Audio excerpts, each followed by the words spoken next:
കുറ്റ്യാടി ചുരത്തിൽ കാട്ടാന എന്നുള്ള വാർത്ത വരുന്നു. വയനാട് സ്വദേശികളായ കാർ യാത്രക്കാർ രക്ഷപ്പെട്ടു. അതിൽ ഒരു യാത്രക്കാരൻ പകർത്തിയ ദൃശ്യങ്ങളാണ് ഇപ്പോൾ പുറത്ത് വന്നിരിക്കുന്നത്. വാഹനത്തിന് നേരെ ആന പാഞ്ഞെടുത്തതായി ദൃശ്യങ്ങളിൽ വ്യക്തമാണ്.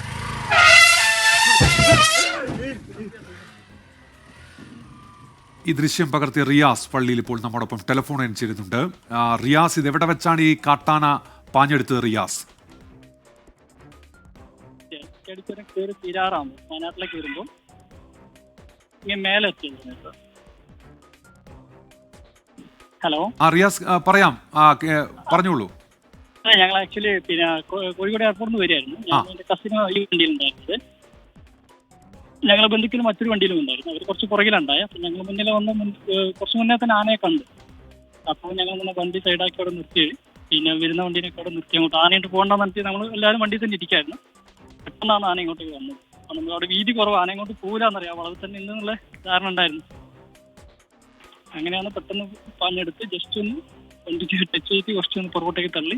പിന്നെ അങ്ങോട്ട് തിരിഞ്ഞ സമയത്താണ് ഞങ്ങൾ വണ്ടി എടുത്ത് താഴേക്ക് വന്നത്. ഈ വാഹനത്തിന് കേടുപാടുണ്ടോ റിയാസ്? ചെറുതായിട്ടുണ്ട്. ബോണറ്റ് പോയി, അത്രേ സംഭവിച്ചിട്ടുള്ളൂ. നിങ്ങളെ വീഡിയോ കണ്ടില്ലേ? ജസ്റ്റ് ഒന്ന് ഇങ്ങനെ ആന തള്ളി പുറകോട്ടാക്കി. അതിനകത്ത് ഒരു പരിഭ്രാന്തിയിലുള്ള എൻ്റെ സൗണ്ട് കേട്ടില്ല നിങ്ങളെ വീഡിയോയിൽ. ശരി ശരി, നന്ദി റിയാസ്. റിയാസാണ് ഇപ്പോൾ വിവരങ്ങൾ നൽകിയത്. ഇത് വയനാട് കുറ്റ്യാടി ചുരത്തിൽ വെച്ചാണ് ഇത്തരത്തിൽ കാട്ടാന വാഹനത്തിന് നേരെ പാഞ്ഞെടുത്തത്.